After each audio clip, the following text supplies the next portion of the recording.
তো নমস্কার বন্ধুগণ। তো কালনা সরস্বতী পুজো 2025-এর দ্বিতীয় দিনে এখন চলে এসেছি হচ্ছে গিয়ে আমলাপুকুর ইয়াং বয়েজ ক্লাবে। তো ওই আমলাপুকুরের যে প্যান্ডেলটা হয়েছে এই দেখো। তো এটা হচ্ছে পুরো মানে রাজমহল আর কি, রাজমহল যেই টাইপের হয় তো সেটাই হচ্ছে এখানে হয়েছে। তো তোমাদের দেখাচ্ছি আমি পুরো প্যান্ডেলটা। তো এই হচ্ছে আমলাপুকুর বয়েজ ক্লাবের প্যান্ডেলের, সরস্বতী পুজো প্যান্ডেলের যে সামনের লুকটা দেখতে পাচ্ছ। আর ওইদিকে হয়তো প্রতিমা রেডি হয়ে গেছে, ঢাকা দেওয়া আছে, না হলে হয়তো অবশিষ্ট কিছু কাজ বাকি আছে, দূর থেকে সেটা বোঝা যাচ্ছে না।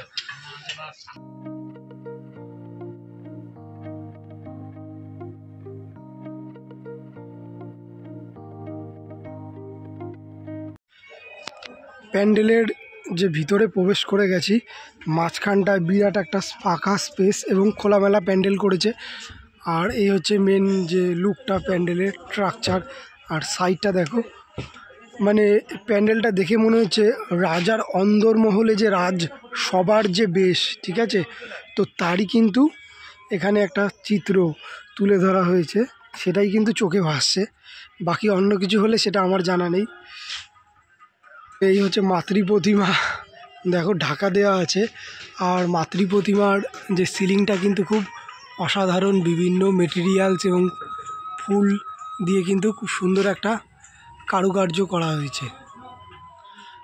আমাদের একবার মানে উল্টো দিক থেকে প্যান্ডেলে তো প্রবেশ পথেই আমি মানে যেখানে মাতৃ প্রতিমা আছে সেখান থেকে প্যান্ডেলের যে টোটাল চালচিত্র একটা, সেটা পুরোটা দেখিয়ে দিচ্ছি যাতে বুঝতে সুবিধা হয় তোমাদের। তো এখন চলে এসেছি হচ্ছে কালীনগর ওয়ান্টেড বয়েজ যে ক্লাবের যে পুজোটা হচ্ছে, যেটা কালনা কলেজের পিছন দিকটায়, এবং এর পাশেই আছে আমলাপুকুর। তো ওয়ান্টেড বয়েজের দেখতে পাচ্ছ, এ দেখো এটা একটা ক্যাম্পাস তৈরি হয়েছে, এইটা একটা ক্যাম্পাস তৈরি হয়েছে কালনা কলেজের। আর এই হচ্ছে যে প্যান্ডেলটা, এই হচ্ছে ওয়ান্টেড বয়েজের যে পুজো। ভিতরটা অন্ধকার এবং অনেক কারুকার্য করা আছে, বাইরে থেকে দেখা যাচ্ছে অনেকটা স্পেস নিয়ে। দেখা যাক ভিতরে কি আছে।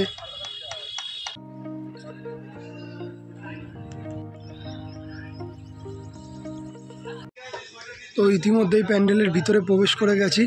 প্যান্ডেলের ভিতরে কিন্তু বিভিন্ন যে সরঞ্জাম, সাজ সরঞ্জাম দিয়ে কিন্তু খুব সুন্দরভাবে সাজানো হয়েছে। সিলিংটার দিকে দেখা যাচ্ছে ছাতা, তারপরে পাটকাঠি এবং শোলার যে বিভিন্ন থালা, এরকম বিভিন্ন জিনিস দিয়ে ডেকোরেশন করে কিন্তু পুরো প্যান্ডেলের ভিতরটা কিন্তু খুব সুন্দরভাবে সাজানো হয়েছে। এবং ওই দেখতে পাচ্ছ সামনে, ওইটা হচ্ছে ঠাকুরের স্পেসটা।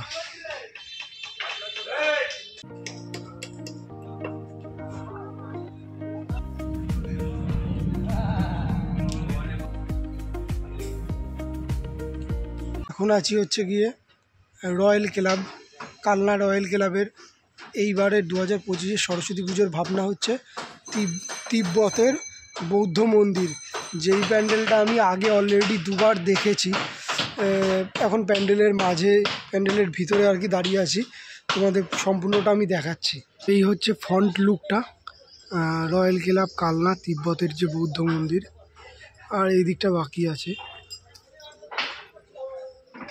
মানে প্লাস্টিকের যে বোতল, সমস্ত বোতল দিয়ে আরও কাপড়, কাগজ দিয়ে, সমস্ত কিছু মেটেরিয়াল দিয়ে কিন্তু প্যান্ডেলটা পুরো ডেকোরেশন করা। সামনেটা ভিতরটা দেখাচ্ছি। আর মাথায় একটা আজকে বৌদ্ধর মূর্তি বসবে। তো এই দেখো বিভিন্ন পাতি, বাংলা ভাষায় বলতে গেলে জলের বোতল, আরও বিভিন্ন ছোটোখাটো মানুষের যে ফেলে দেওয়া যে বোতল, সেই সব জিনিস দিয়ে কিন্তু টোটাল প্যান্ডেলটা তৈরি হয়েছে। আর এই যে এই সাইডটাও সেম, ছোটোর মধ্যে বেশ ভালোই। আর ভিতরটা দেখাচ্ছি।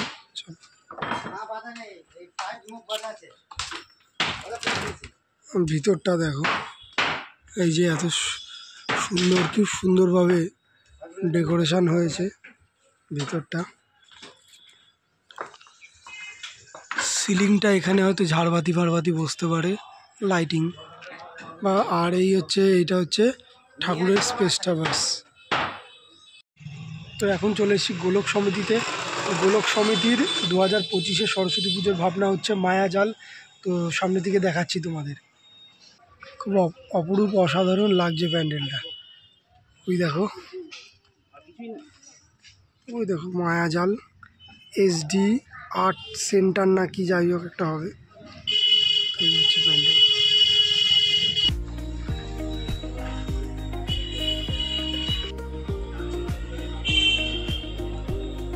এখন দাঁড়িয়ে আছি লক্ষণপাড়া অধিবাসীবৃন্দ। নানান রঙে রাঙিয়ে ঘরে এলো মা এবং একটি বাঁশ দিয়ে তৈরি প্রতিমা, এটাই তার হচ্ছে এই বছরের ভাবনা। তো দেখাচ্ছি ছোটোখাটোর মধ্যে প্যান্ডেলটা। এ দেখো মানে মায়ের বিভিন্ন মূর্তি, বিভিন্ন রূপ, ওই মাথায়ও একটা আছে এবং পরিচালনায় বালক লেখা আছে দেখলাম। এইটা কিনা আমি সঠিক জানি না, লক্ষণপাড়া অধিবাসীবৃন্দ এইটাই কিনা সঠিক জানি না। আর এই যে এটা হচ্ছে ভিতরের স্পেসটা, যারা বাইরে দিকে দেখাচ্ছিলাম। আর সাইডটা ঠিক এরকম।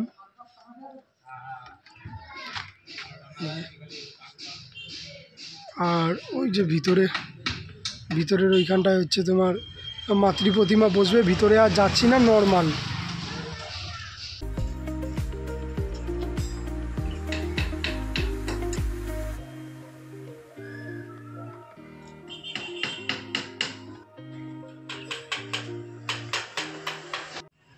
তো এখন চলে এসেছি বড়াকা ক্লাব বা ক্লাব বড়াকা, এরকম কিছু একটা নাম হবে, কিন্তু বড়াকা এটা আমি শুনলাম। তো এইবারের ভাবনা হচ্ছে কথাকলি। দেখতেই পাচ্ছ ট্যাগলাইনটা সামনে রাখা আছে। আর এই দেখো মন্দির, একদম মন্দিরের গায়ে প্যান্ডেলের যে সিনপসিস সেটা তুলে ধরছি। এ দেখো কালু আবার কোথার থেকে চলে এসছে।